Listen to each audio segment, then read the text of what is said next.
Yun ay sapat ng kabayaran sa atin na nakita mo na yung iyong pinaglingkuran ay nagkaroon ng kagalakan sapagkat yung iyong kagalakan ay na-transfer doon sa Kanya. Kaya nga't maging doon sa kanyang paghuhugas ng mga paa, maging si Judas na magsasaksil sa kanya ay kanyang hinugasan ng paa. At maging si Pedro na nag-comment ng ganito, wag po, hindi po ako magpapahugas sa inyo ng paa. At nung sinabi ng Panginoon, kung hindi ka magpapahugas, hindi ka bahagi. Hindi kita wala akong relasyon, hindi kita kabahagi. At ang sabi ni Pedro, sige po, hugasan na ninyo ako pamula ulo hanggang paa.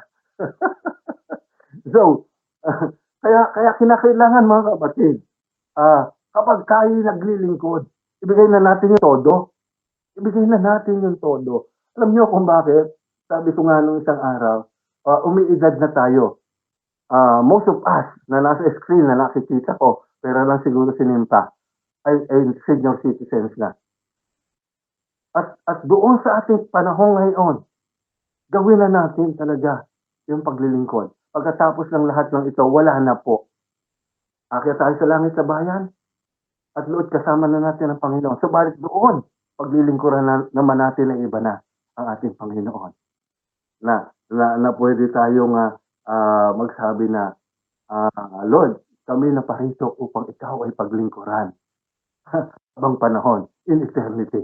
Diba? Siya na parito sa atin upang maglingkod sa atin. Ibigay ang kanyang buhay para sa ikatutubos ng buhay ng lahat.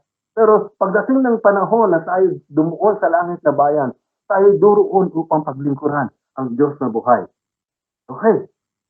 Ang servant po ay namumuhay sa realidad upang ibigin ang kanyang kapwa, ibigin yung kanyang mga kapatid sa pananampalataya, and to serve like Jesus served.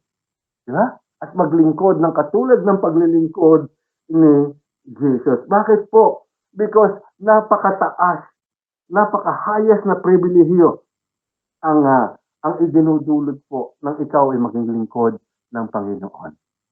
Diba? Sabi nga nung isang naalala ko yung isang illustration. Yung presidente ng Korea ay dumalaw kay Paul Yung Bitso. Nagkataon na nanalangin si Paul Yung Bitso.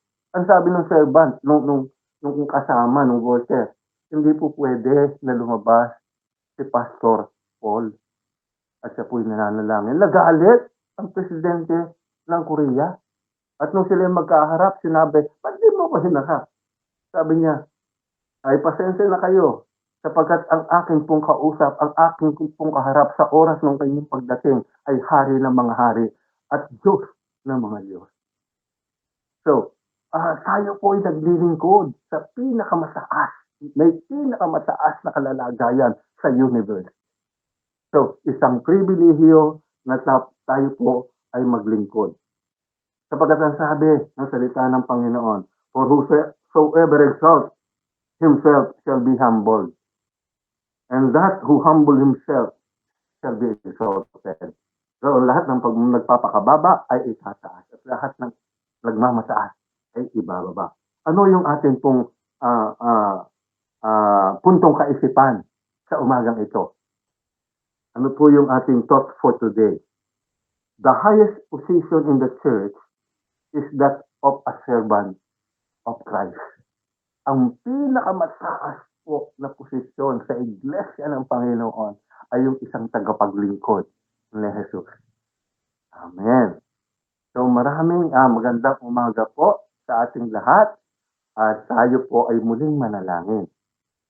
Salamat po Diyos sa umagang ito na kami ay iyo pong sinamahan sa gawain. Salamat, papasalamat ng iyong abang lingkod na bagamat ako'y may kaunting karamdaman na hindi mo binayaan na yung aking ubo ay lumabas, balkos, hinayaan mo maging maayos ang aming pong gawain sa umagang ito, ang sharing ng iyong mga salita. Salamat, Panginoon. Tunay ang aking mga kapatid na naglilingkod sa iyo ay patuloy na iyong pagpalain. Patuloy na iyong samahan sapagkat ikay nangako sa bawat isa na hindi mo kami iniwan may pababayaan at sa kanilang paghayo doon sa kanilang mga assignment, Lord. Hayaan mo na maging kagalakan ang puso ng bawat isa ang paglilingkod. At hayaan mo na ang paglilingkod na ito ay makahawa doon sa kanilang mga pinaglilingkuran. Salamat, Panginoon. Tunay na pagpalain mo ang bawat isa. Ito po ang aking dalangin sa makapangyarihang pangalan ng iyong anak na si Kristo Jesus. Ang lahat po ng anak ng Diyos ay magsabi ng amin. Amen. Amen. Salamat po sa umagang ito. Maraming salamat, Pastor Gary. At magaling ka na, in Jesus' name. Salamat po sa inyong Christmas gift. Binigay sa akin ni Sister Amin. Ami. Naku, pasensya na sila. Messenger. Pinuntahan ko na. Yan, nag-meet kami. Tapos, sabi, magpaplano daw kayo na paparito. Yun nga usapan namin parang Noli, ni Brad. Ang problema, namagay kamay yung ng kanyang dialysis. Pumutok yung mga utak. Ang sabi niya, parang inilipan dito sa may dibdib.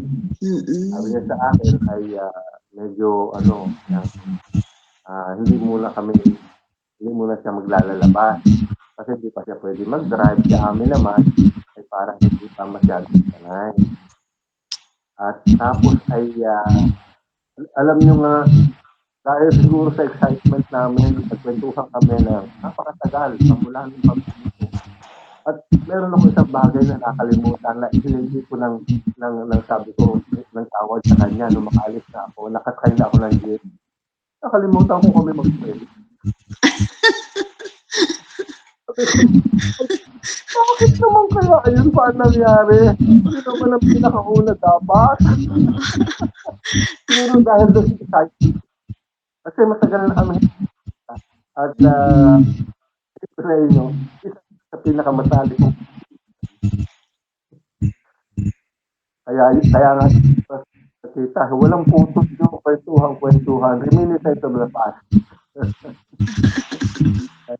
Magandang umaga sa inyo lahat. Napakito na ako.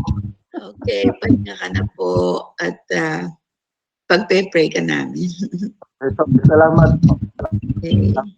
God bless. God bless. Bless. Purihin ng Diyos at maraming salamat sa ating tagapagbahagi. Ano po, talagang napakaganda nitong kanyang ibinahagi at paalaalang muli sa atin na tayo ay lahat ay mga servant of the Lord. No? Tagapaglingkod tayo. Narito tayo, hindi para maipagmalaki na tayo ay mga Kristiyano, kung hindi para nang sa ganun ay magpakababa tayo at maipakita natin kung ano yung mga halimbawa na ipinakita ng ating Panginoon nung siya ay nandito sa lupa. Kaya nga, servanthood. Na talagang, imagine nga naman, Lord of all lords, King of all kings, pero bumaba siya, nagpakababa, no? Pinunasan niya, hinugasan niya lahat yung paa ng kanyang mga alagad. Ay ang paa naman ay yung pa naman ang pinaka, kumbaga sa katawan di ba yun yung pinaka worst na kumbaga yun yung huhugasan pa. Hindi bali kung yung isa-shampoo mo lang yung ulo no? O yung mga kamay, pero pag paa, talagang makikita mo doon yung kababaang loob. So tayo din, dapat ay tularin natin, hindi naman yun lang sa paghuhugas ng paa. Kung hindi, ayun nga, katulad ng isang binanggit niya, na huwag tayong mahihiya pag tayo humahayo sapagkat dala-dala natin ay mga salita ng ating Panginoon at dapat nga ay pagmalaki natin yun. No? So, ayan, so bawal tayong masyadong, kumbaga, lalo kung tayo ay alam natin sa sarili natin na talagang magaling na tayo, kumbaga, no?